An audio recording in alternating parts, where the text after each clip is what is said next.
เออมาเบิ่งคนขานก็เลยหาได้ไหมชาวไร่ชาวนาเด้อนี่กำลังป้านคะน้าเนี่ยกำลังดำนาเนี่ยผู้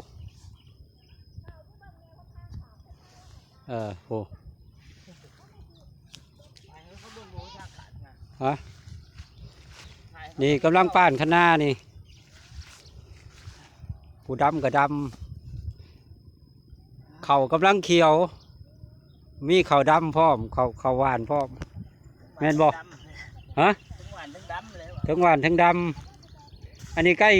ป้านคั้นแล้วสีดำที่บ้านนี่คัดน้ำมาใส่นี่โอ้ท่าน่ะก็ดำอยู่โหนี่น้ำเป็นขังไว้เพื่อระบายลงใส่หน้าที่ถนน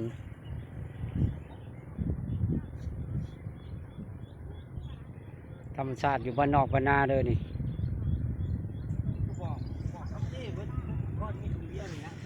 ก็หมดกัดไว้ก็